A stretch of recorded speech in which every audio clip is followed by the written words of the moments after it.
Good morning everyone. আজকে আমাদের Phuket ট্রিপের লাস্ট ডে। আজকে ফুকেট ছেড়ে আমরা ব্যাংকক যাচ্ছি। এখন আমরা হোটেল চেক আউট করার জন্য লবিতে চলে আসছি। কিছুক্ষণের মধ্যেই গাড়ি আসবে। ফাইনালি আমাদের গাড়ি চলে আসছে। এখন চলেন আমরা এয়ারপোর্টের দিকে যাই। সত্যি বলতে কি, ফুকেটের প্রতিটি মুহূর্ত খুবই মিস করব। বিচ, ভাইব, সব কিছু। আমরা অলরেডি ফুকেট এয়ারপোর্টে চলে আসছি।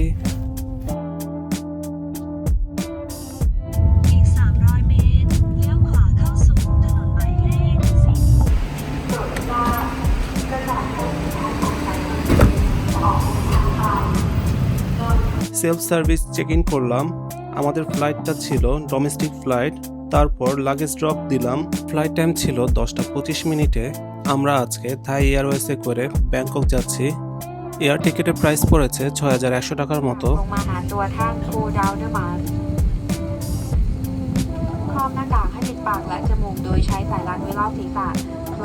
এখন সময় 11টা 55 ঠিক সময় মতোই আমরা ব্যাংকক পৌঁছে গেলাম। আমাদের টোটাল সময় লেগেছে 1 ঘন্টা 30 মিনিট।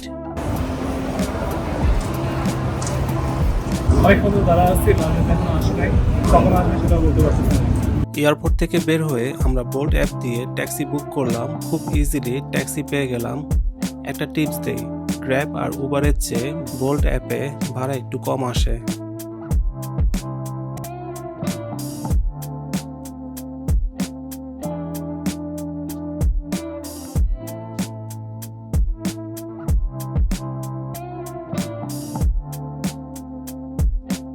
তারপর আমরা পৌঁছে গেলাম আমাদের হোটেলে।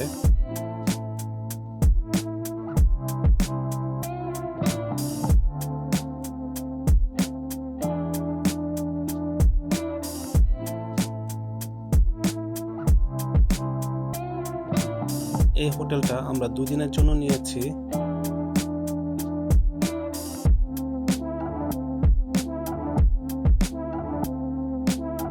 পার ডে খরচ পড়েছে 3800 টাকা। লোকেশনটা এক কথায় perfect. Metro, shopping mall, restaurant সব একদম কাছে। তাড়াতাড়ি চেক ইন করে লাগেজ ড্রপ দিয়ে আমরা বের হয়ে পড়লাম লাঞ্চ করার জন্য। লাঞ্চ করতে গেলাম একটা বাংলা রেস্টুরেন্টে। আর মজার বিষয় হলো, এই রেস্টুরেন্টের ভাইটা আমাদের বাংলাদেশেরই, কুমিল্লার। বাংলাদেশ কুমিল্লা থেকে এখানে আমাদের বাংলা খাবারের পাশাপাশি থাই ফুড এবং ইন্ডিয়ান ফুড পাবেন আপনারা। যত প্রকার হালাল থাই ফুড আছে সবকিছু আমাদের এখানে পাবেন। আচ্ছা, এটা কি star fried basic beef, chicken নাই? না,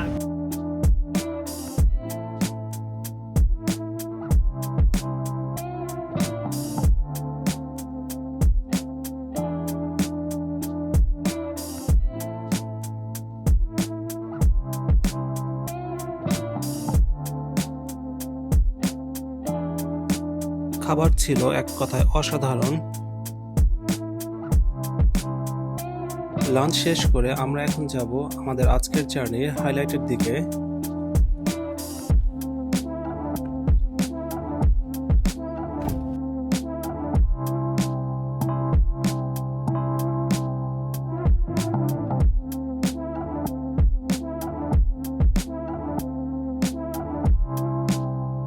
আমরা অলরেডি লোকেশনে চলে আসছি।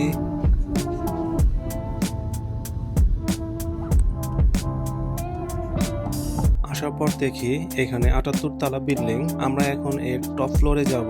ভিতরে ঢুকতেই প্রথমে একটা সুন্দর মূর্তি চোখে পড়লো।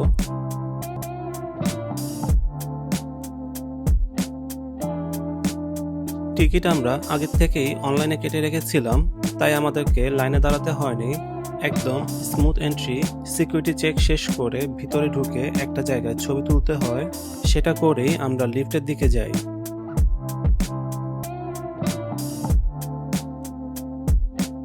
লিফটে ঢোকার কিছুক্ষণের মধ্যেই পুরো লিফট জুড়ে অ্যানিমেশন শুরু হয়ে গেল। এক্সপিরিয়েন্সটা সত্যি নেক্সট লেভেলের। এখন আমরা 74th ফ্লোরে। আমি আছি এখন স্কাই ওয়াকের 74 তলায়, আর সামনে জাস্ট ভিউটা দেখ। ওয়াও! এই স্কাই ওয়াকের 2টা টাইম অপশন আছে। একটা হচ্ছে ডে টাইম, আরেকটা হচ্ছে সানসেট টাইম। আমরা নিয়েছি সানসেট প্যাকেজ। আমাদের টিকিট প্রাইস পড়েছিল পার পারসন 1060 বাত। যা বাংলাদেশি টাকায় 4120 টাকা। এই প্লেসটা ওপেন হয় 10টার দিকে আর শেষ হয় সন্ধ্যা 7টার দিকে। এখানে লাস্ট এন্ট্রি টাইম হচ্ছে 6টা 30 মিনিট।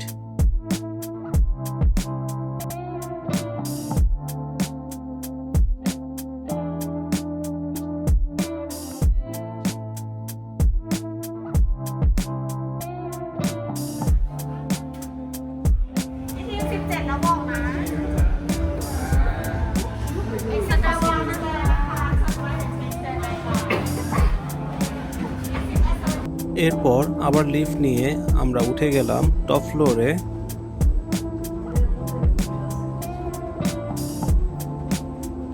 উপরে উঠেই দেখি মানুষে ভরা।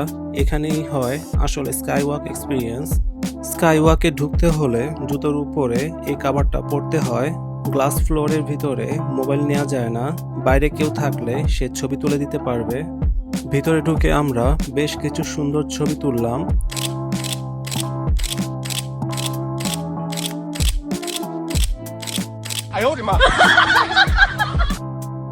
আমরা একটু আগে এসেছিলাম যাতে বিকেল আর সন্ধ্যা দুটো ভিউই পাই। আস্তে আস্তে সন্ধ্যা নামছে, ক্রাউডও বাড়ছে। এইখানে ডিজে চলছে আর কিছুক্ষণের ভিতরে সিটি লাইটটা খুবই সুন্দর করে জ্বলে উঠলো। রাতের ব্যাংকক একেবারে অন্যরকম লাগছিল। পুরো শহরটা উপর থেকে দেখছিলাম। আমরা এখানে বসে বসে অনেকক্ষণ ভিউ এনজয় করলাম। এখন সময় 7টা, এখন আমরা বের হয়ে আসছি। সত্যি বলতে কি এই জায়গা থেকে ব্যাংকককে একদম আলাদাভাবে দেখা যায়।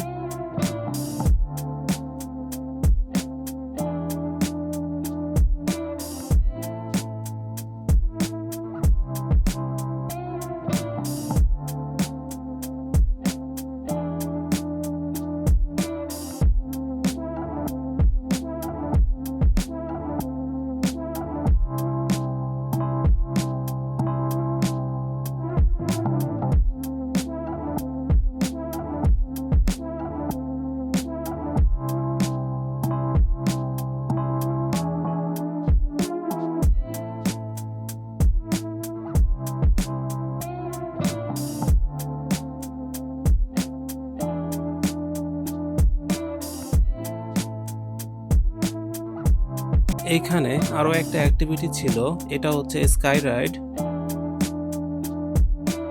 এটার প্রাইস ছিল 150 Baat, by 2 gate 1 free offer চলছিল।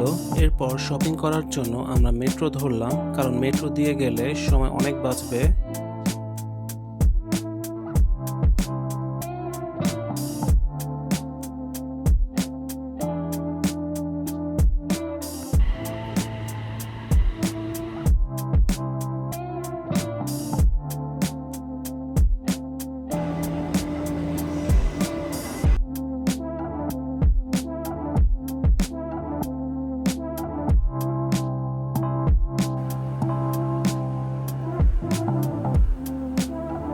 আর বের হওয়ার সময় কার্ড এভাবেই জমা দিয়ে দিতে হয়।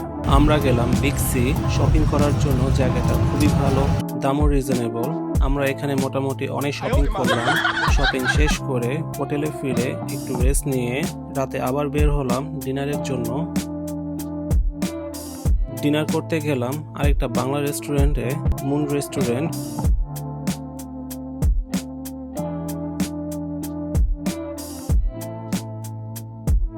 বাংলা খাবার পেয়ে আমরা তো অনেক হ্যাপি। অনেক আইটেম অর্ডার করেছিলাম, সব খাবারগুলো সুপার টেস্টি। আপনারা যদি ব্যাংককে এসে বাংলা খাবার খেতে চান তাহলে এই রেস্টুরেন্টটা অবশ্যই ট্রাই করতে পারেন। সো গাইস, আজকের ব্লগটা এখানেই শেষ করছি। নেক্সট ব্লগে থাকছে ক্রুজে ডিনার আর থাইল্যান্ডের শপিং এক্সপিরিয়েন্স। ব্লগটা ভালো লাগলে অবশ্যই লাইক, কমেন্ট আর সাবস্ক্রাইব করতে ভুলবেন না। আবার দেখা হবে নেক্সট ব্লগে। আল্লাহ হাফেজ।